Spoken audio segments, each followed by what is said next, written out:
Hi, I'm Bobby Baghead, your Baghead Buddy, and you're watching BagHead Radio, this season featuring Sherlock Holmes.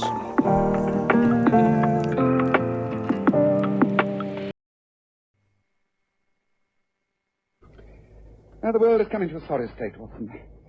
Here we are in 1903, the good Queen dead these 2 years, the Boer War over, misrule and exploitation in the Congo, and the royal family of Serbia assassinated. Rumbles of revolution throughout the East. Anarchists throwing bombs at the slightest excuse. Indeed, a sad state of affairs. One can't set the world to rights, Holmes. All one can do is perform a worthwhile job to the community as best as one is able. Oh, I agree, but there will be a revolution in Russia within our lifetime, I'm sure of that. The seeds are being sown. The harvest will be too dreadful to contemplate. But, as you say, we can only do our best, Watson. We can only do our best.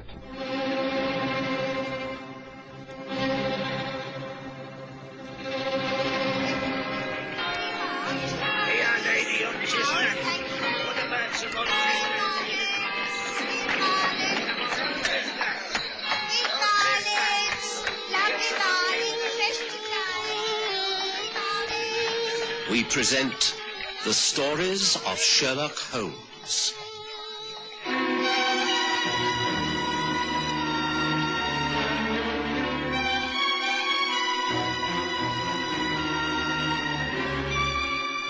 Tonight, Pushkin papers.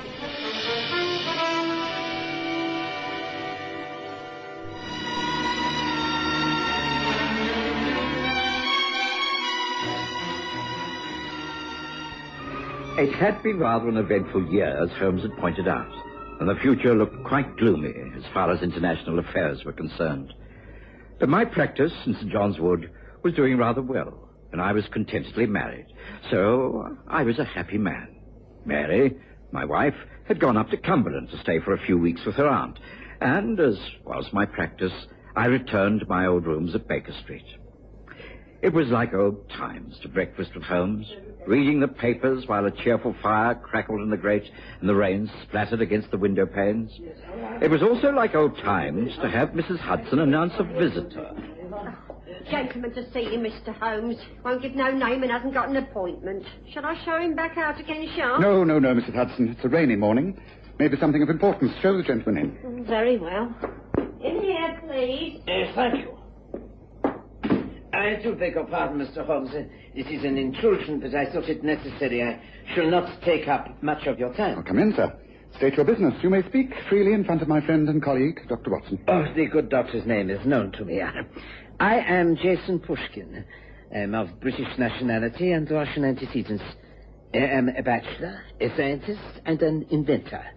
I live at Royston Estates in Gatestone, near Chelmsford. I have a small cottage and workshop in the grounds of my good friend Claude Miller.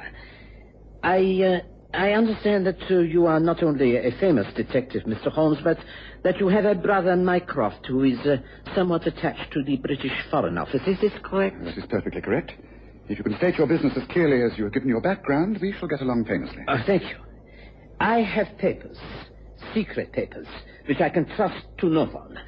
Therefore, I bring them to you. Well, I am flattered, but surely this is taking a great risk. I'm quite unknown to you. Would it not be better to deposit any valuable papers you have in the strong room of a bank? Oh, no. I may wish to get at the papers at any time, to arrange for them to be sent anywhere in the country at a moment's notice, and I do not wish people to know that I regard them as important.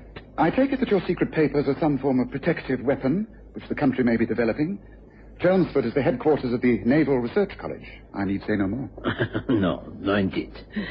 But tell me, will you undertake this assignment, if one can call it? I shall cooperate to the fullest extent. Then here, in my case... in this envelope is the results of 20 years of work. Guard it with your life, Mr. Holmes. I shall indeed. But now, Mr. Pushkin, tell me who you fear most. I beg your pardon. You asked me to guard your work with my life. No doubt you are prepared to do the same. But you fear someone will be prepared to kill you in order to get the contents of this envelope? Otherwise, why get rid of it? Whom do you fear? I I wish I could answer that. If I could, I should go to the police or one of the branches of government security. I do not know. But there is an organization at work in this country. It is known only as the Red Secession. As its name implies, it is a revolutionary organization dedicated to the destruction of the British Empire and a state of anarchy in Europe. Well, I am not prepared to have my work destroyed. Hence my request. I understand. Well, thank you for your trust. I shall see the envelope doesn't fall into the wrong hands. That is all I need to know. Thank you. Thank you, Mr. Holmes, Dr. Watson. I will take up no more of your time. Good day to you. I shall be in touch with you very shortly. Do not worry. I can find my own way out. Well, Holmes, we've had some pretty strange visitors in these rooms over the years, but surely Mr. Jason Pushkin must be quite unique. Yes, very odd. It doesn't quite make sense. Yes, but I have a feeling that this meeting is going to lead us into very deep waters, Watson. What are you going to do? Well, a great deal of checking up. Now, first of all, a safe place for these papers. Turn back the carpet in the corner opposite the window, Watson. Yes. Mrs. Hudson is a good housekeeper, but I'll wager she hasn't had that carpet up in a dozen years. Can you manage? Yes, I think so. It's flush with the wall, of course, and hard to prise up, but... Yes, that's it. Yeah. But do we know that this Pushkin man is genuine, Holmes? He could be some crank, not what he says he is at all. Well, that's where the checking up comes in. Well, there should be no difficulty. Mycroft is certain to be at the Diogenes Club at lunchtime. You'll be most interested in this man. If this matter is as serious as it appears, then we should have an interesting time ahead. Don't you agree, Watson? I left Holmes and went about my own business. It was late when I returned. There was a hot supper waiting for me, and a note from Holmes saying he would be dining out. I read for an hour or so, and then decided upon an early night. At 1 in the morning, I woke to find the passage light still burning. Holmes had not returned. But in the morning, he was up and about before I was, and in a very bad mood. I've been a fool, Watson. An Sorry to interrupt, but I just wanted to take a second to remind you to like and subscribe, comment below. Fool. I'm so used to people telling me lies that I can't see the truth when it's placed before me. But what is it, Holmes? What's wrong? This is what is wrong. Read it yourself. I cannot bear to go all over it again. Robbery and murder at Royston Estate near Chelmsford. Local scientist Jason Pushkin shot while tackling thieves, Holmes. Oh, Holmes, is this possible? I should have gone down there straight away. That man knew he was going to be murdered. He as good as told me so. I didn't take his word for it. I had to go into things with my usual thoroughness and so waste time. I blame myself. Oh, come, Holmes. I don't see how you could possibly have prevented this. It says here that he was fending off burglars. Oh, rubbish. Housebreakers rarely do a job armed to the teeth. It was murder. Murder by the Red Secession organization. Deliberately planned and carried out to look like a chance killing. Oh, excuse me, Mr. Holmes. Are you and the doctor ready for breakfast now? Oh, and Inspector Gregson has just arrived. He's in the hall. Well, bring him up, Mrs. Hudson. Oh, we'll make it breakfast at 3. I doubt if I shall get a chance of another meal today. Very good, sir. Come this way, Inspector. And I'll be bringing on the eggs and bacon straight away. Thanks, Mrs. Hudson. Come in, Gregson. I know why you're here. My brother got in touch with you at the yard and says you've got to get down to Gateston near Chelmsford as soon as possible. Is that not so? That's right, Mr. Holmes. I don't quite know what he expects us to find. From all the reports we've received, it seems like a clear case of armed robbery that led to a murder. Regrettable, but that's it. It's regrettable, but I'm afraid that isn't it. We're about to move in muddy waters, Gregson. Unless we move with extreme care and arrive at the correct solution, we could stir up so much trouble that the whole of the balance of power in Europe could be changed. Yes, the man Jason Pushkin was no ordinary scientist. I've been going into his history very carefully. He came to this country many years ago after being accused of betraying revolutionary elements in Russia. He's been on the condemned list for years. Well, now they've got him. You mean it's a political murder? Yes, I do, but come, we waste time. I must get down to the Royston Estates and interview everyone concerned. It's important that we reach the scene of the crime and inspect Pushkin's body before a lot of bungling policemen destroy all the worthwhile clues. Breakfast, right on time. Make a good meal, both of you. You made a good breakfast and also good time to Chelmsford. A carriage was waiting to take us out to Gatestone and the Royston Estates. We were expected. Claude Miller, Jason Pushkin's best friend, was waiting for us. He welcomed us to his home, and then... A terrible tragedy. I cannot believe it. Of course, there have been several robberies in this district over the past few months, and we've all taken extra precautions. It was typical of Jason's. He attacked the man so fearlessly. Should have let him get away. Nothing he could have stolen from here would have mattered compared to Jason's life. Then you are certain it was the work of thieves, Mr. Miller? Oh, but of course. Jason fought like a demon, but the man was armed, and the gun went off. There's no doubt about how it happened, or when it happened. It was exactly 5 minutes past 10 last night. I was going to bed. I heard cries from the garden. I went to the window, and at that moment my son, who was in his dressing gown smoking in the library, pulled aside the heavy curtains of the downstairs room, and the light showed the two men fighting. There was a shot. Jason dropped to the ground, and the assailant was off like a deer. Matthew, that's my son, rushed out to help. By the time he reached him, Jason was dead. We raised the alarm, but no one was found. Yes, we both saw it happen. We both saw him die. At that moment, we were joined by Matthew Miller. He confirmed everything his father had told us. It was terrible.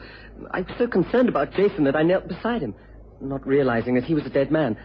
So the murderer got clear away. I see. Could you identify him if you saw him again? No, I don't think so. He was a middle-sized man and dressed in dark clothing. He made off through the middle path across the lawn and jumped the fence into the road. Father saw that also. I was still standing aghast at the window when this man got away. It was just as Matthew says, the spot by the elm tree. He used one of the branches to help him vault over the fence. It's a sad story, Mr. Miller. Was anything stolen from the house? We've had a thorough search. There appears to be nothing missing. I think Jason came across the thieves before they had a chance to enter the place. You say there were two or more men? We only saw one, but there was the sound of a carriage starting. I assume there was another man driving, waiting to make their escape. Yes, I see. Well, the inspector will obviously take your statements. I'll take a look around the grounds, if I may. And then, I suppose, the unhappy task of examining the dead body at the local mortuary. I'm deeply sorry this has happened. Is there a next of kin? I think he has a sister living, but not in this country. Doubtless that will all come to light when his effects are studied by the police. We have touched nothing in his cottage, of course. I see. Well, thank you, gentlemen. I shall be about half an hour, Inspector. Come, Watson.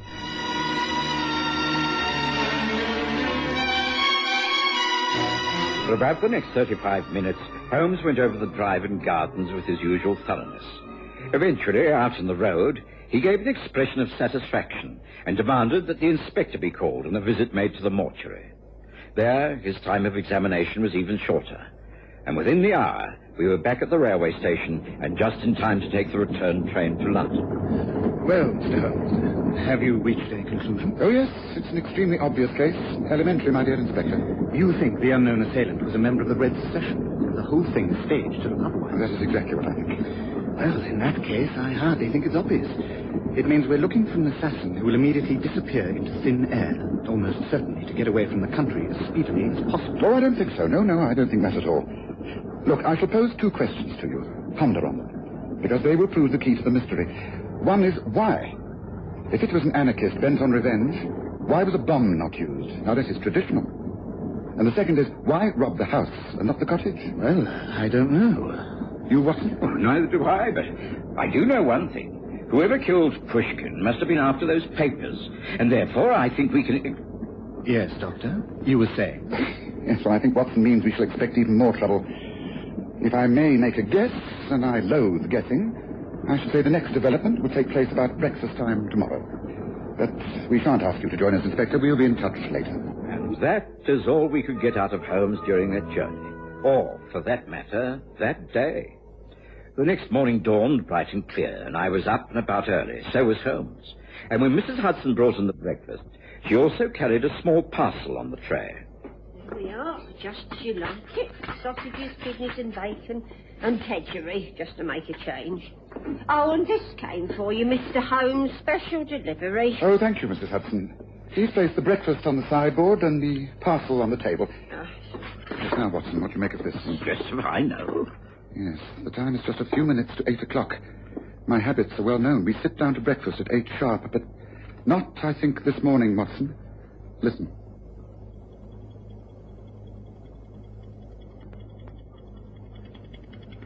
gracious! The parcel, Holmes. I'm always distrustful of parcels that comes with the post unannounced. A bucket of water usually does the trick. However, in this case, it's necessary that the bomb is allowed to go off. So, on the stroke of the hour...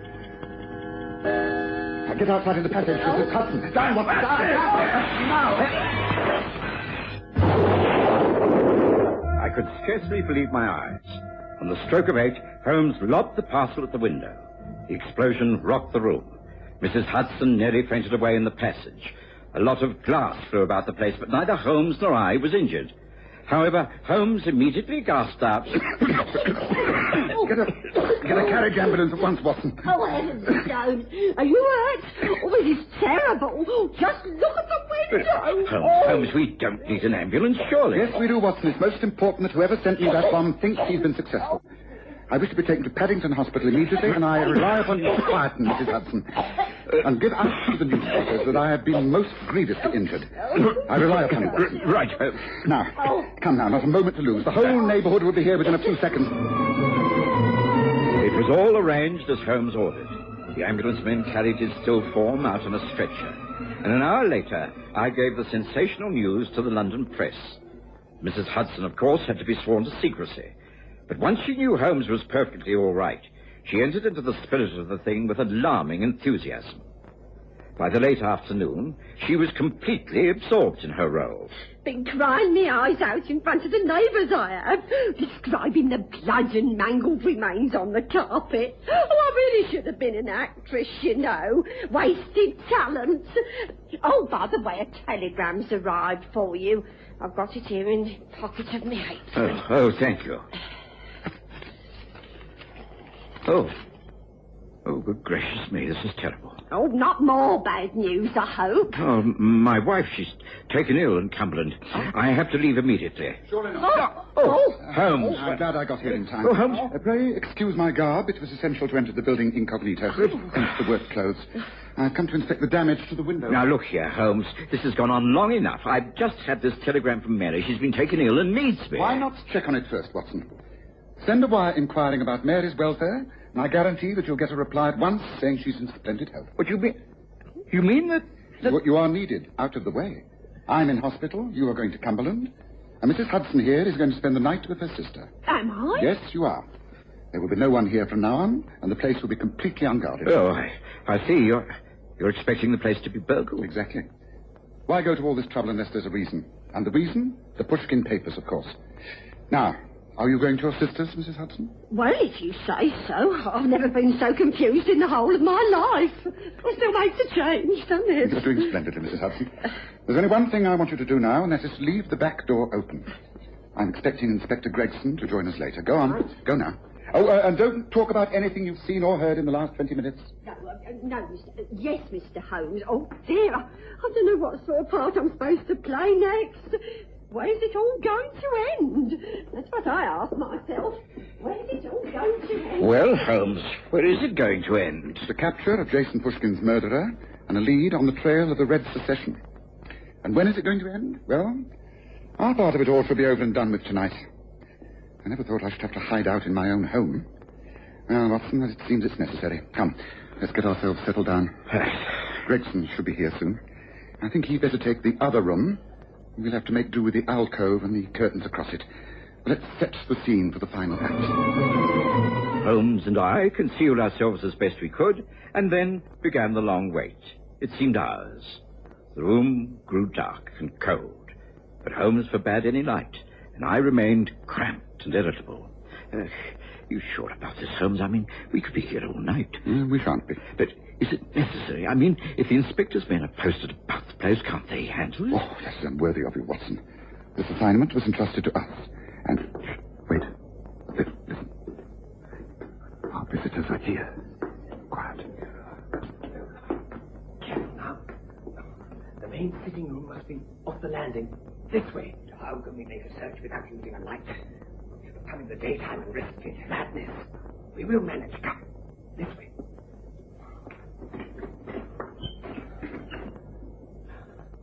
I have the lantern. This is the room. The window has been boarded up. Good. Then we can risk more light. The gas, perhaps. Here, the lamp on the table. You take the desk, the drawers. I'll try the safe. Holmes would never use such an obvious place. The plans will be in a flat envelope. Let's get the floor coverings up, the carpets. Come on, over here first. It's not there, Miller. What? Place your hands above your heads, both of you. No, thank you. You won't get us like that. No, the lamp. After you, Watson.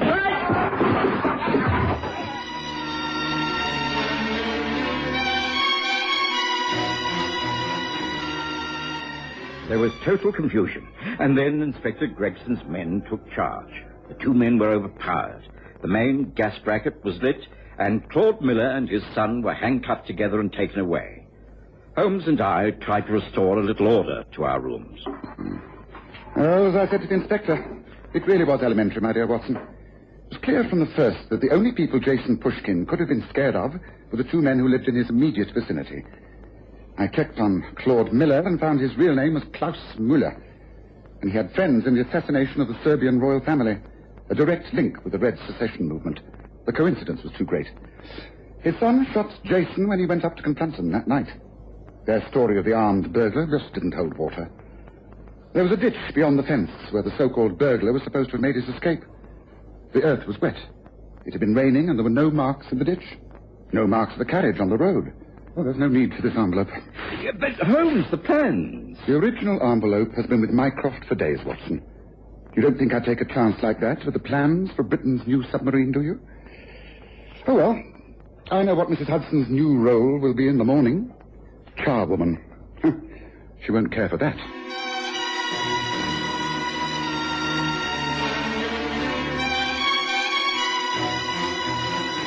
Listen again next Sunday to The Stories of Sherlock Holmes, with Graham Armitage as Holmes and Kerry Jordan as Dr. Watson.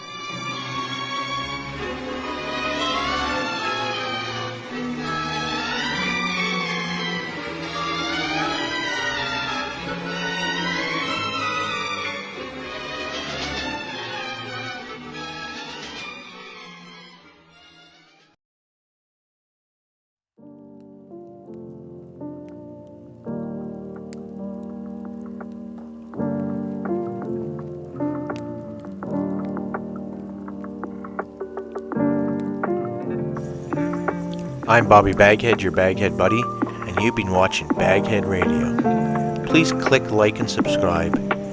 Leave any comments below. Stay tuned for more.